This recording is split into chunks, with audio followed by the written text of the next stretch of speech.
E voltar no passado faz com que eu comece a chorar, porque naquela ocasião eu era servente de pedreiro e fui assistir meu primeiro júri, não sabia como chegar até lá. Eu tenho que falar rápido aqui, porque ele disse que eu tenho que ser rápido.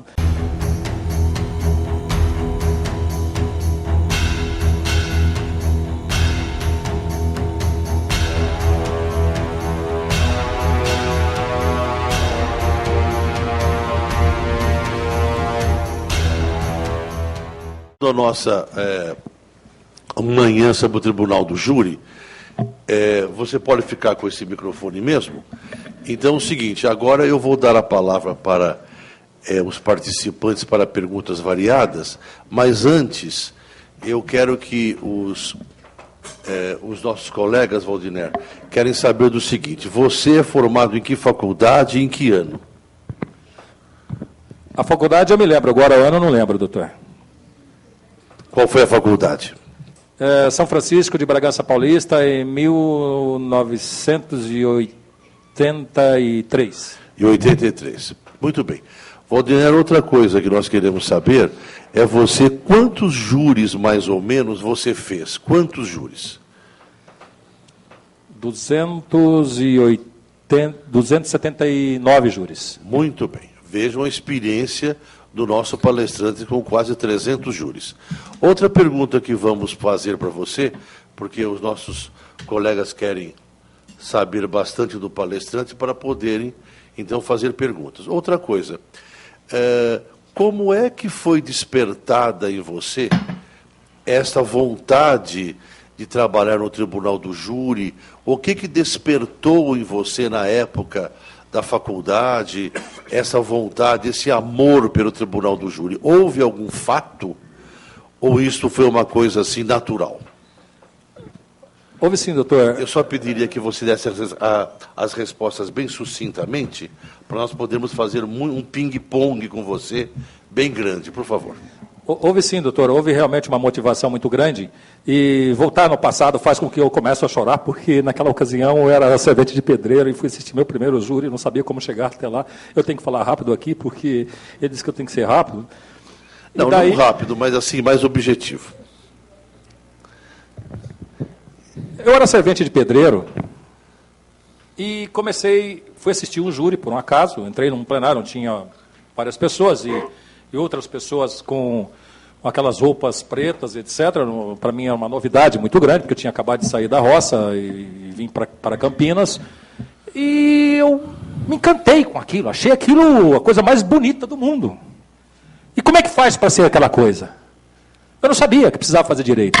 Se eu soubesse que precisaria fazer direito, não sei, provavelmente eu teria mudado de ramo, porque eu faço tudo errado. Mas foi essa a minha motivação. O júri que assisti foi de Valdir Troncoso Pérez com Herbert de Moraes, que era o promotor. Mas você não estava na faculdade ainda?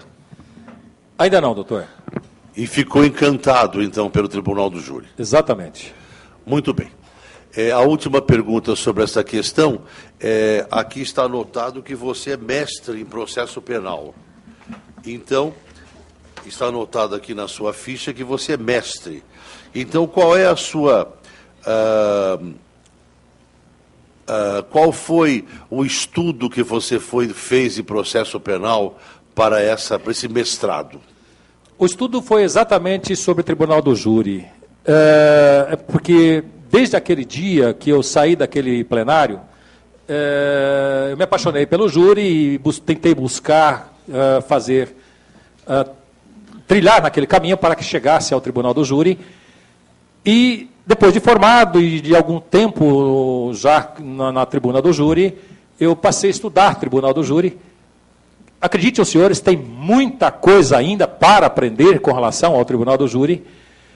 E busquei a base da nossa monografia nos autores brasileiros de 1800 para cá, que é o que nós temos de registro. Daí para cá, eu passei a pesquisar o Tribunal do Júri, inclusive na minha monografia, um dos membros da banca, doutor, inclusive a colega do senhor, que falou sobre o senhor, parece que o doutor Sérgio, não sei o nome completo dele, ele disse que estava feliz porque já estava se aposentando e viu que já tem outros colegas com a mesma linha de raciocínio dele. Isso me felicitou muito. Muito bem.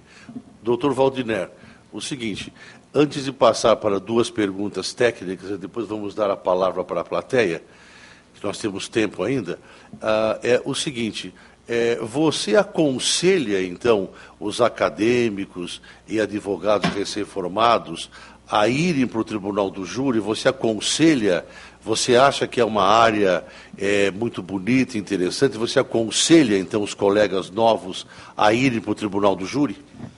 Doutor, aqui é uma área bonita e etc. Sim. Agora, aconselhar eles para o Tribunal do Júri, não. De jeito nenhum. Mesmo porque vão ser futuros concorrentes nossos e pode nos derrubar. Não que eu seja egoísta. Muito bem. Sim, então, lógico, sem sombra de dúvida. É aquilo que eu disse aos senhores. Para estar lá, eu gostaria de vê-los e vê-los combatendo. Porque, recentemente, eu estive numa palestra em que um colega disse que foi fazer para o outro colega e viu aquele colega a ser humilhado pelo Ministério Público, dizendo que ele estava sendo em patrocínio infiel, e acabou com que o juiz tenha feito um quesito que os jurados votaram em que ele teria sido patrocinando a causa de forma infiel, ou seja, simplesmente porque o cliente, o acusado, teria mudado, no interrogatório, teria mudado o seu interrogatório.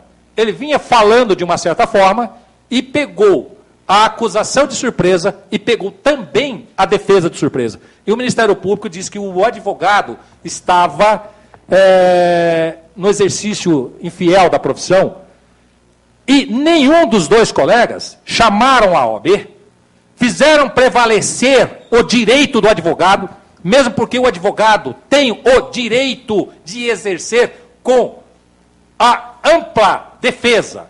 Ele não está restrito e muito menos subordinado à legalidade desejada pelo Ministério Público. E se isso estava ocorrendo, deveria ter chamado a OAB para tomar a frente em nome daquele colega. Muito bem. Waldiner, uma pergunta que me fazem muito. As mulheres estão adaptadas ao Tribunal do Júri? Você acha que uma mulher no Tribunal do Júri exerce bem a função? Doutor Nassif, eu sou de Campinas, eu não gosto muito de mulher. Mesmo porque minha mulher está aqui, vai lá, se eu gosto de mulher, fica ruim, né? Mas eu tenho lá minhas precauções com relação às senhoras mulheres, porque são muito metódicas, conservadoras e etc. Não que não saibam julgar. Não, a mulher como defensora. Sim, maravilhosas. Sim. Maravilhosas. Pode ser até mulher feia, mas é maravilhosa. É um lugar bom que... Não, porque alguns perguntam, não seria para uma mulher um campo muito violento, um campo muito agressivo? Você opta por entender que as mulheres estão bem adaptadas ao Tribunal do Júri? Mesmo porque mulher advogada é advogada, é advogado, é advogada. Então ela tem a personalidade de advogado, ou seja, de advogada. Ela não é feminina ali. Ela é uma representante de uma classe e que deva se fazer prevalecer. Então, ela sim é como nós, homens, no Tribunal do Júri. Então, eu humildemente o aplaudo, acho que elas estão certas e devam sim enfrentar de cabeça erguida, porque são vencedoras. Muito bem. Waldiner, agora eu tenho uma pergunta, só não é aquela que nós tínhamos comentado, eu mudei. É o seguinte, eu vou fazer uma pergunta para o doutor Waldiner, e depois peço que você responda de forma sucinta, e depois vamos dar a palavra para a plateia. A minha pergunta, Waldiner, é a seguinte: este caso da menina Isabela não é para falar sobre o caso em si, que nós somos proibidos de falar eticamente, né? Não vou perguntar para você quem é culpado, quem é inocente, não é isso. Mas como esse caso da menina Isabela se transformou no caso mais importante do Brasil dos últimos 20 anos, esse caso está sendo debatido por todos. Todo mundo quer saber da menina Isabela. Esse caso se tornou o caso mais importante do Brasil atualmente. Atualmente não, nos últimos 20 anos. Muito bem. A pergunta que eu faço para você é a seguinte, não sobre o caso, não sobre... Nós estamos proibidos. Eu quero saber o seguinte, o que você está achando da conduta da polícia e da promotoria? Você acha que as pesquisas e investigações do caso da menina Isabela, que hoje faz 9 dias do acontecimento, o que você está achando das pesquisas, das diligências, das perícias, desses instrumentos, inclusive importados dos Estados Unidos, que estão sendo usados, luminol, etc. Qual é a sua opinião sobre as investigações nesse caso? Doutor, com relação ao fato da perícia em si, do aparato de investigações, eu acho maravilhoso.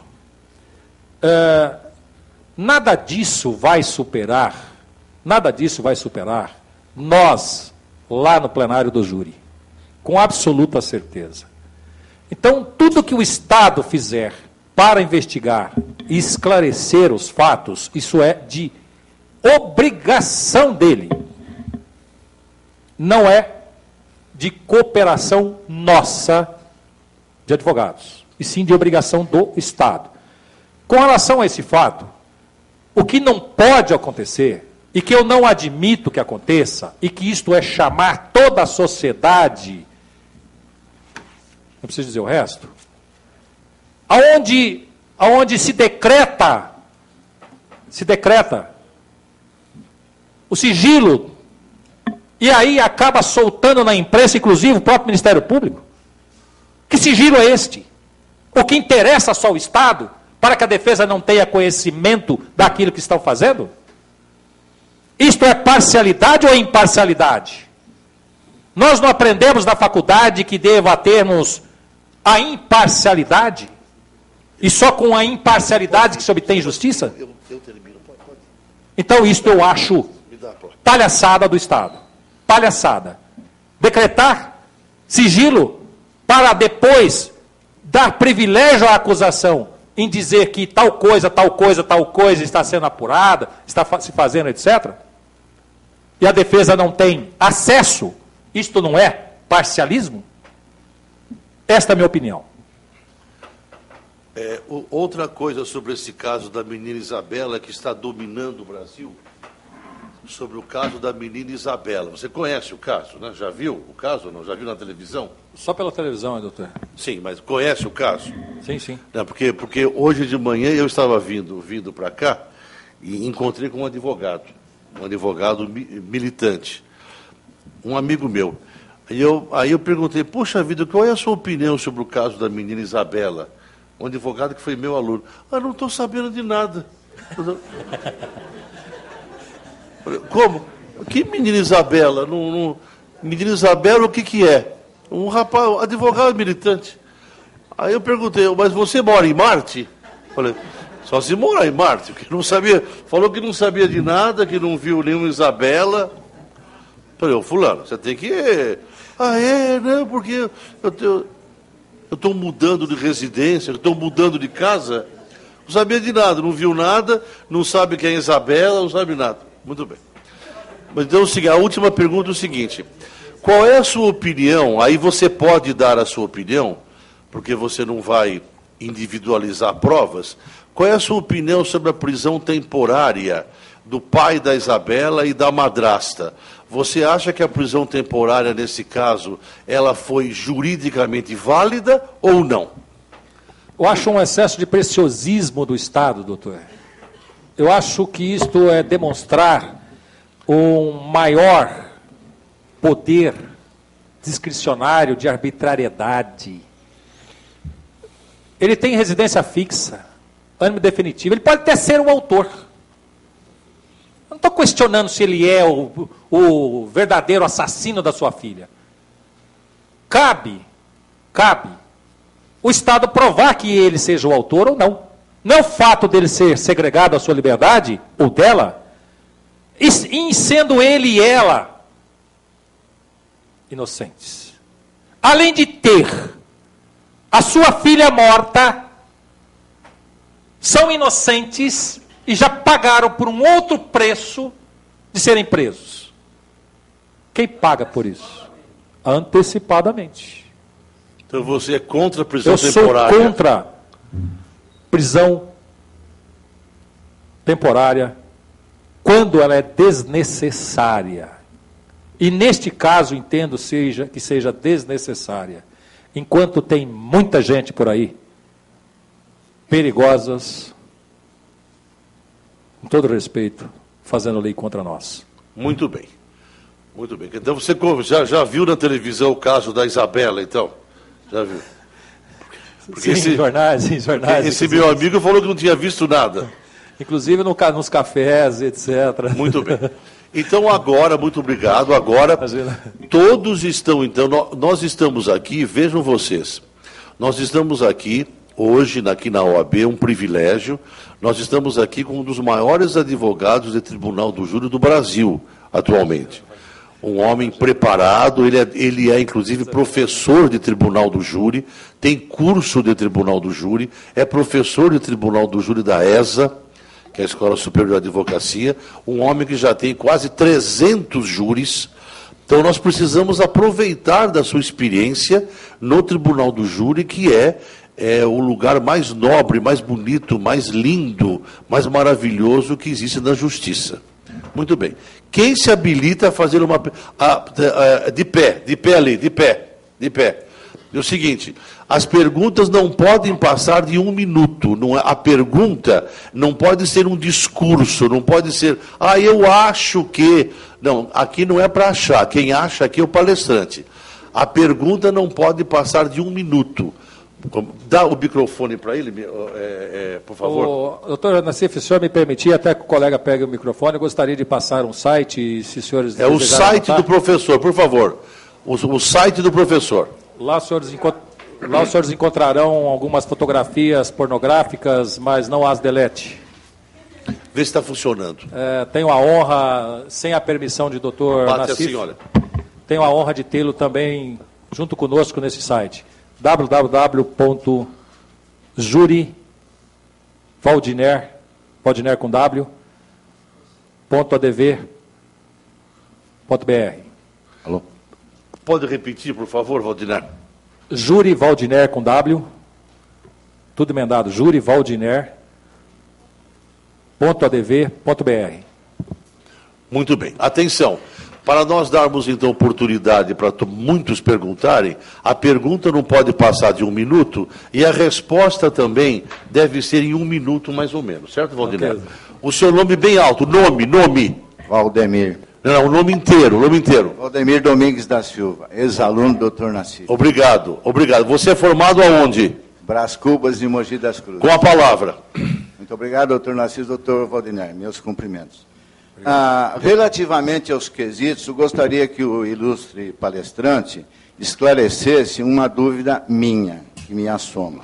É o seguinte, nas teses defensivas de legítima defesa ou negativa de autoria, o que é mais complicado na formulação dos quesitos? Isso, no meu entendimento, é muito sutil, e isso pode confundir os jurados, maiormente aqueles marinheiros de primeira viagem. Muito obrigado. Confunde, inclusive, os colegas? Confunde os promotores? Confunde juízes? Já teve colega juiz que, com toda humildade, nos vieram perguntar o que fazer. E tive o privilégio de, entre promotoria e defesa, ser escolhido para orientá-lo. Vejam, senhores, existe uma certa situação muito estreita entre as teses de acusação, que seria a tese de acusação seria o primeiro quesito de autoria. E a defesa vai negar aquela autoria. Então, a defesa tem que ter o cuidado, ser sensível e ter o cuidado de sustentar a negativa de autoria como sendo a tese do acusado. Quando não tese do acusado, sendo tese da defesa, a defesa sustenta como sendo sua tese a negativa de autoria e sustenta a legítima defesa como sendo antídoto necessário a ser aplicado em razão do que coloca a acusação. O acusado, aquele conjunto de provas diz que o acusado não seria o autor daquele homicídio. Então, esta negativa de autoria, ela é plausível. Esta tese é plausível a ser apreciada. E a tese de legítima defesa própria, ela pode ser também sustentada em razão daquilo que apresenta a acusação. A acusação teria sustentado, afirmado que os fatos teriam ocorrido de determinada forma, em que cabe ali a tese de legítima defesa própria, de legítima defesa putativa, de legítima defesa do patrimônio. São conflitantes? Nós aprendemos que na faculdade que estas teses são conflitantes. Mas elas não são conflitantes a partir do momento em que a defesa tem a competência de esclarecer aos jurados por qual razão os senhores jurados estão analisando esta prova, analisando esta tese, analisando-se esta tese e esta tese subsequente. Então, sou adepto à pluralidade de teses, tanto legítima defesa própria, quanto qualquer outro tipo de legítima defesa, com relação também ao privilegiado que desclassifica e que condena o acusado, as demais absolvem. A desclassificação para lesão corporal seguida de morte, não sou muito adepto, porque às vezes outras teses podem trazer que o resultado seja menor do que esta tese. Legítima defesa, ou seja, desclassificação para lesão corporal culposa, aí sim. Tá bom. Não posso falar mais nada. Tá bom. Está ótimo. Próximo colega, levanta a mão. Quem quer perguntar? Você aqui no paredão, rápido. Dá lá para ele o microfone, bem rápido. Qual é o seu nome? Jadir Carvalho de Assis. Muito bem. É formado aonde? Na Universidade Federal da Bahia. Da Bahia. Sou importado. Com a palavra. Sou importado de lá. Com a palavra.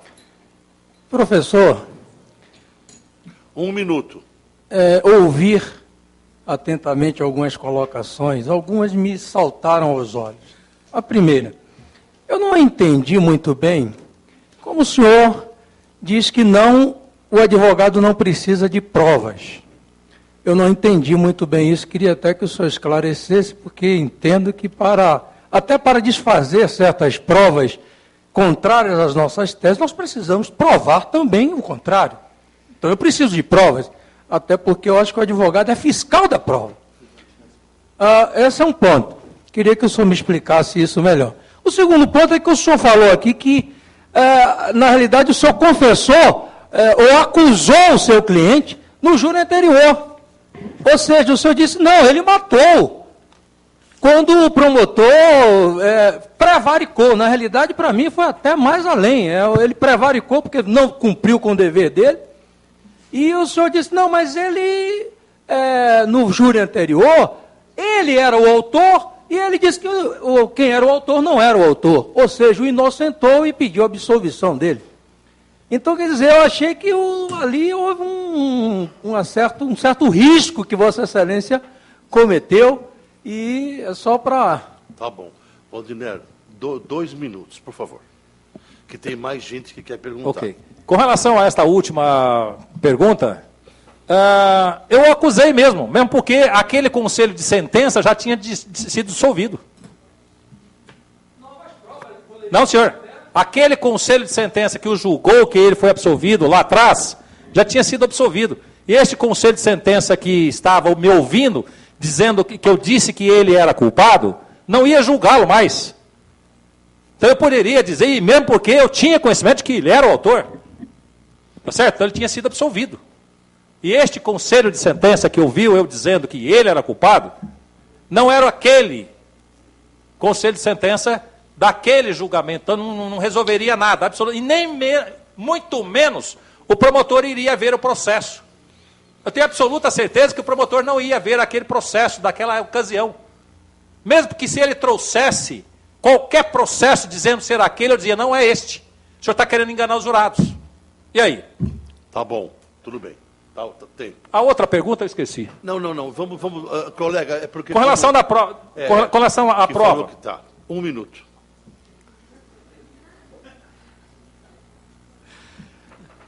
É porque tem mais gente querendo perguntar.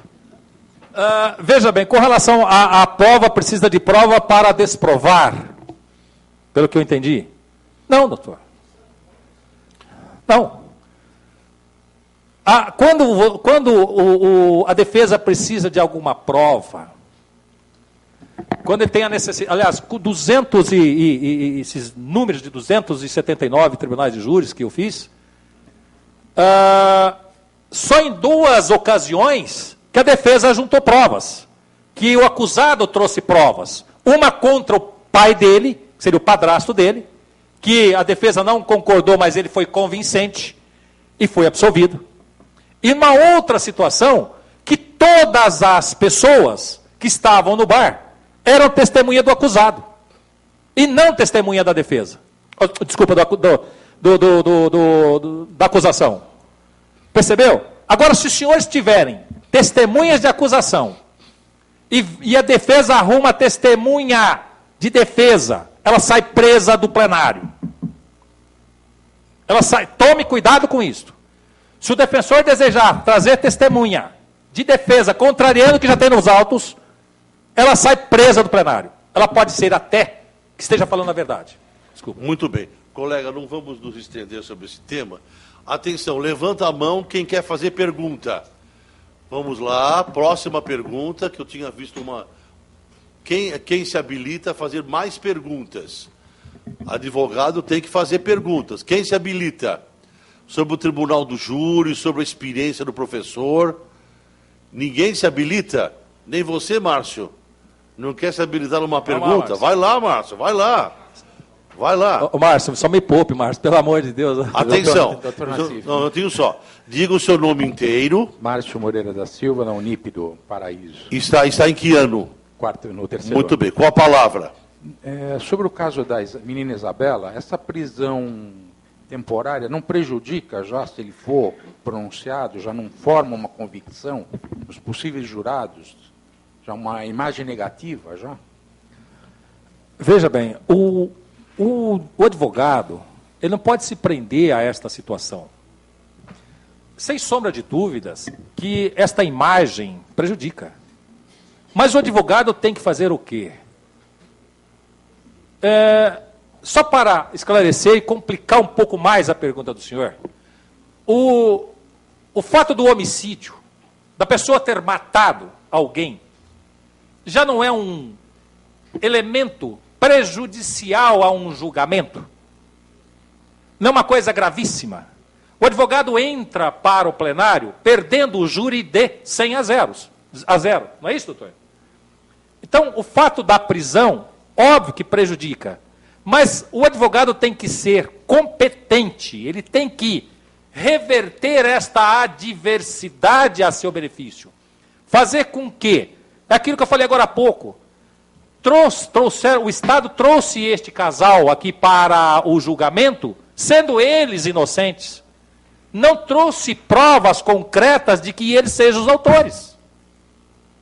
E faz os jurados acreditarem nele.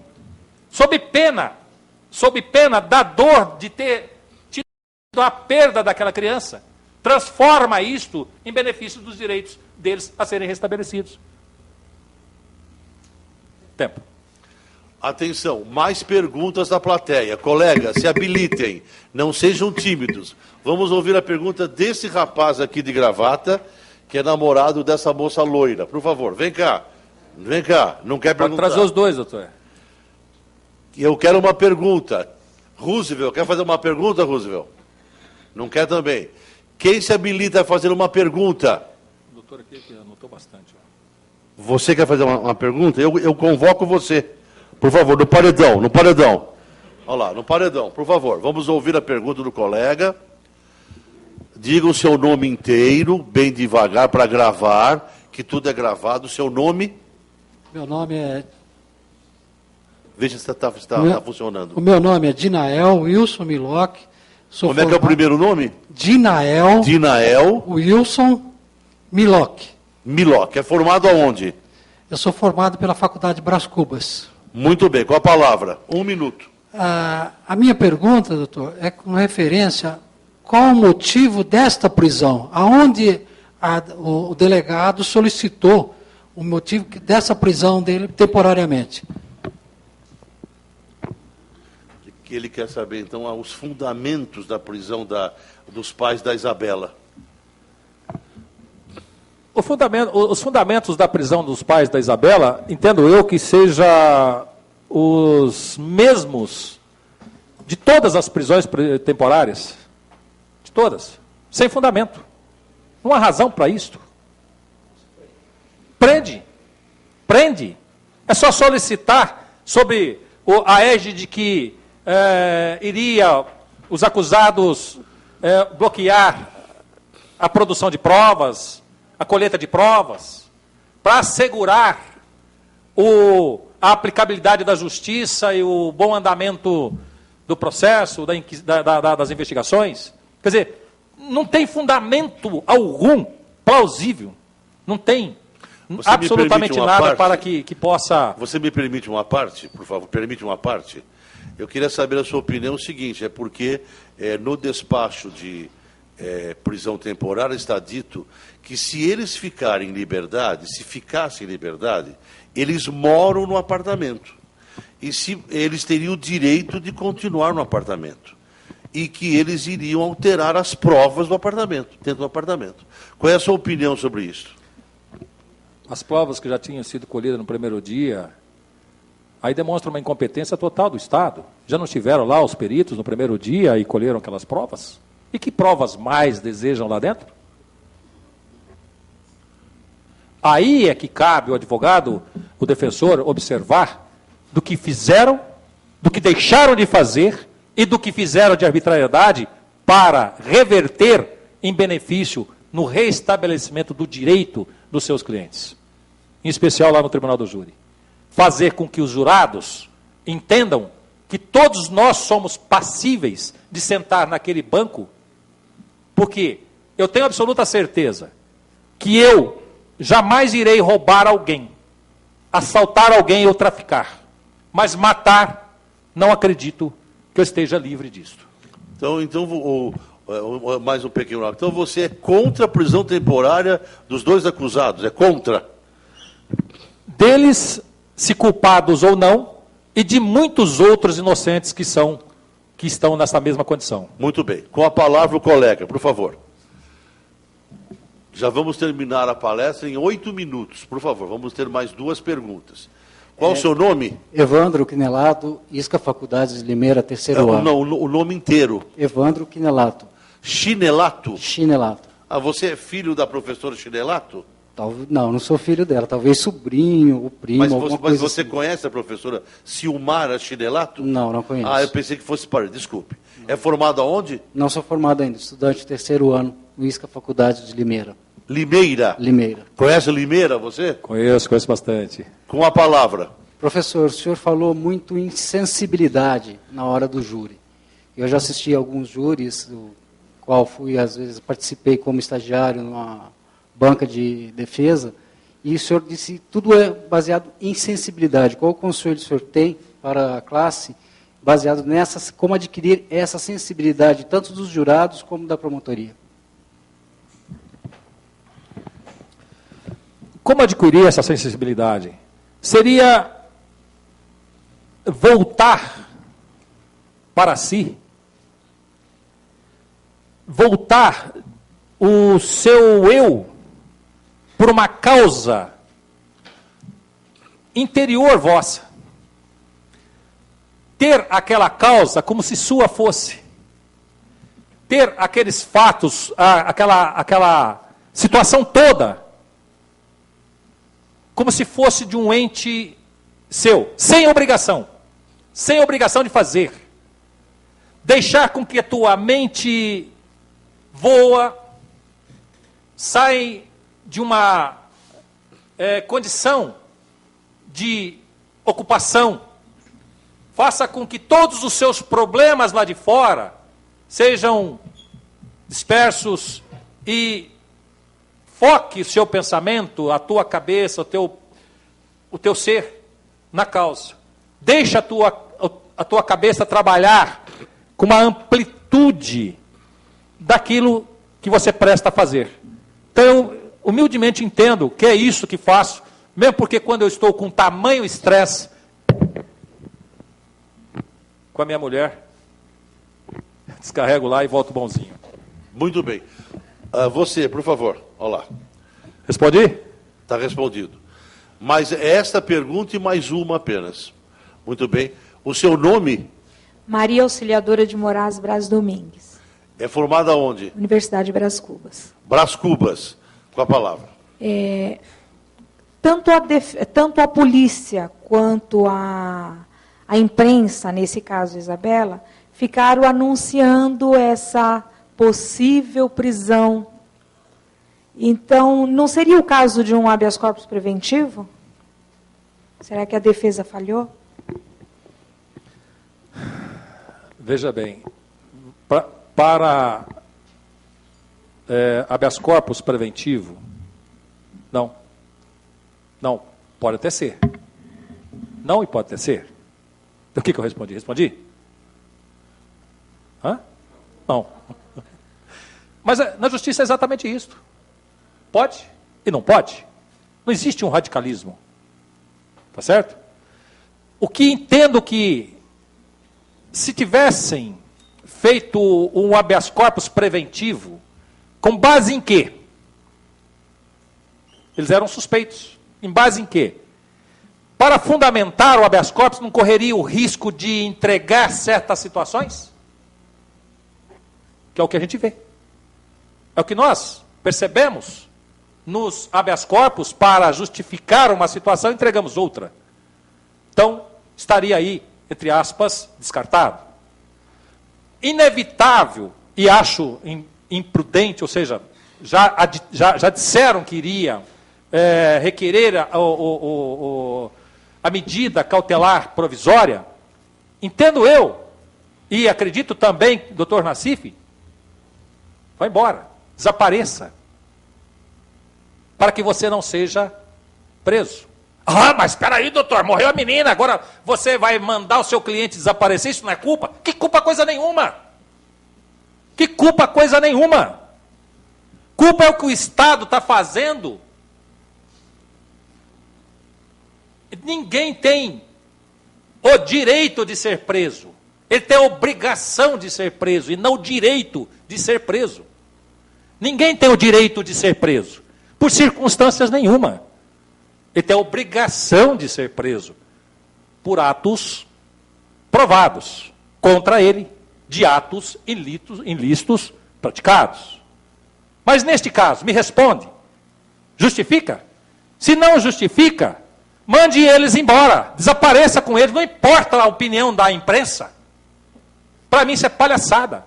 E faz sim todos os seus pedidos posteriores, porque aí a defesa terá tudo aquilo que o Estado já providenciou e de entendimento de provas contra eles, se exista ou não exista, o juiz é obrigado a liberá-los. Ou se não liberá-los, os mantém 20 anos escondidos, que dá prescrição. Muito bem, muito bem. E aí? Está bem colocada a sua opinião. Por favor, o seu nome qual é? Meu nome é Getsemane Batista Flores, estudante de Direito da Uniban.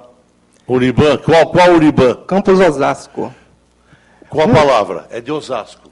O senhor falou que essa prisão ela não tem fundamento. Será que os indícios não levam a crer, tendo em vista também que tem testemunha indireta? Ainda bem que você disse testemunha indireta. Se fosse direta, aí sim teria seria plausível esse pedido de prisão. É o que eu disse agora há pouco. O que eu disse? Não foi que, havendo a prova, justificaria? Não foi isso que eu disse? Mas se tem a testemunha indireta, ela não pode ser, e como diz Aníbal Bruno, etc, etc, a outra, professor Mariano Siqueira Filho, foi meu professor, e no livro dele traz que as confissões, nem confissões devam nela acreditar 100%.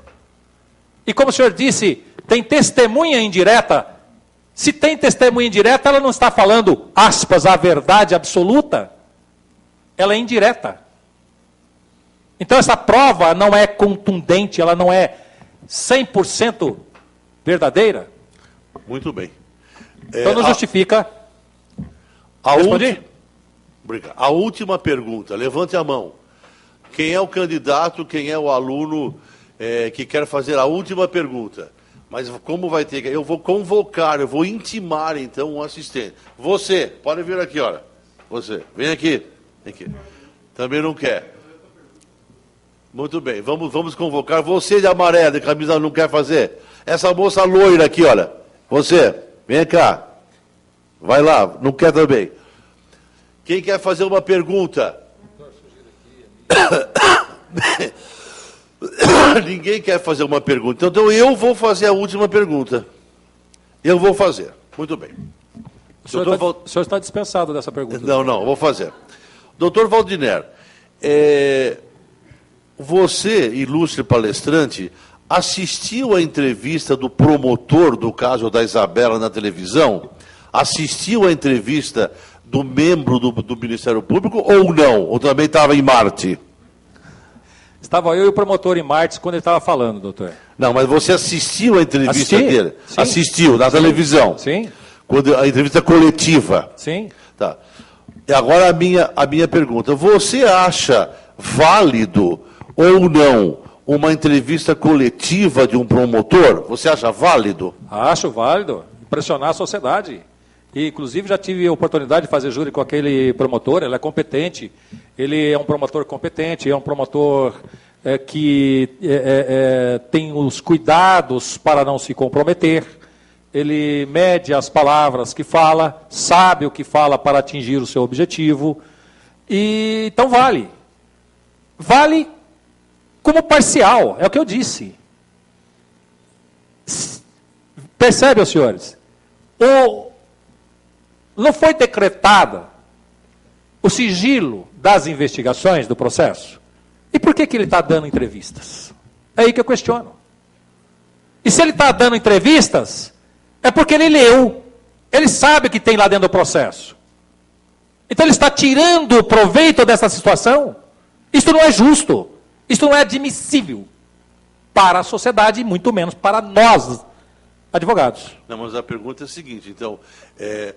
O palestrante acha que aquela entrevista do promotor, longa, por sinal, demorou mais de 2 horas, o Brasil inteiro assistiu, no Fantástico, na TV Globo, ficou 8 minutos falando. Então, eu estou perguntando, você acha essa entrevista coletiva válida ou não? Vale sim, vale para impressionar toda a sociedade, só isso, mais nada. Mas vale para que o defensor, se isto for para o processo, retire de lá uma série de situações, porque não vai bater com o que vai estar nos autos. Você juntaria o tape no processo? Sim, com absoluta certeza. Desde que, naquele tape, eu teria condições de, comparando com as demais provas, viesse contrariá-las. Porque, para que eu vá para o tribunal do júri, eu tenho a consciência de que devo verificar vírgulas do processo. Se aquela vírgula está a meu favor ou está contra a defesa. Inclusive, posso dizer aos senhores que em Caldas Novas tive a oportunidade de absolver um cliente lá em razão de uma vírgula de um laudo. Tinha uma vírgula no laudo em que interpretava-se diferente da realidade de que ocorreram os fatos. A vítima tomou 4 disparos aqui na nuca, cuja um dos disparos, 3 transfixaram, e um dos disparos, a bala alojou-se na nuca, alojou-se na nuca. Se alojou na nuca, entraram por aqui, e não por aqui. E o acusado tinha um corte aqui, uma cicatriz de criança, que ele foi pular cerca de arame, e caiu na cerca de arame, cortou isso aqui. A defesa sustentou que aquilo foi uma garrafa de Coca-Cola que a vítima teria batido para tentar se defender, para agredir o acusado. Ele bateu com a garrafa de Coca-Cola e fez aquele corte aqui, e por esta razão que ele efetuou os disparos. E efetuou os disparos que atingiram na parte da frente, de frente para trás, e um dos projetos alojou na nuca. E não tinha descrito que os disparos teriam ocorrido de frente para trás, e nem de trás para frente. Em razão desta vírgula, ele foi absolvido. Muito bem. Doutor Valdinei, e você conhece esse promotor do caso da Isabela? Conhece? Conheço e é muito bom. E ele é preparado ou não? Preparado, muito bom. Muito bem. Doutor Valdinei... Como promotor, que é a obrigação dele. Eu convoco para a mesa sua esposa, doutora Zélia. Por favor, queira vir à mesa. Por favor, vai sentar-se aqui. Doutora Zélia é a esposa do palestrante. Por favor. Agora, doutora Zélia, na hora de entregar, você vai ter que ler o texto da placa. A Ordem dos Advogados do Brasil está entregando para o nosso palestrante uma placa muito bonita, de metal. É um novo modelo da OAB. E a sua esposa é que vai ler os dizeres e entregar, a não ser que você não concorde. Você concorda que ela entregue? Sinto honrado. Se eu falar que não concorda, apanha em casa. Muito bem. Doutora Zélia, por favor, queira ler e depois entregar para o seu marido. Por favor. O microfone. Vamos ficar de pé, então.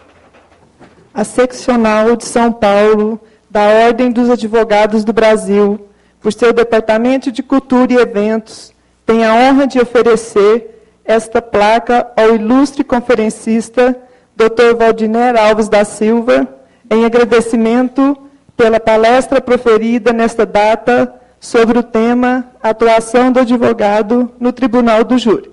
São Paulo, 8 de abril de 2008. Dr. Luiz Flávio Borges Dursos, presidente da Ordem São Paulo. Dr. Humberto Luiz Borges Durso, diretor do Departamento de Cultura e Eventos do OAB de São Paulo.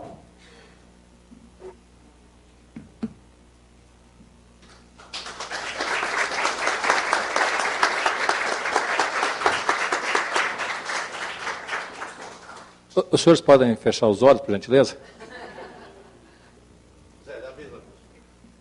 Então, atenção.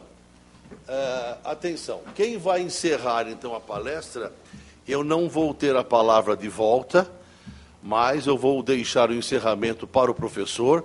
Você tem, então, 1 minuto para, então, encerrar para as suas palavras finais, 1 minuto, 1 minuto e meio, para as suas palavras finais e para encerrar a palestra. Eu não voltarei.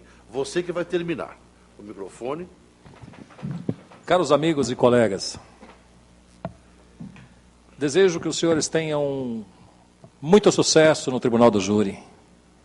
Estou feliz pelo que os senhores deixaram de fazer e nos assistir. Isto realmente nos honra muito. Tenho a felicidade de voltar à minha cidade e, se os senhores nos permitir, utilizar da imagem dos senhores para que façam os senhores parte do nosso site, do nosso trabalho, e que me sentirei muito honrado e que Deus o abençoe a todos. Muito obrigado, senhores.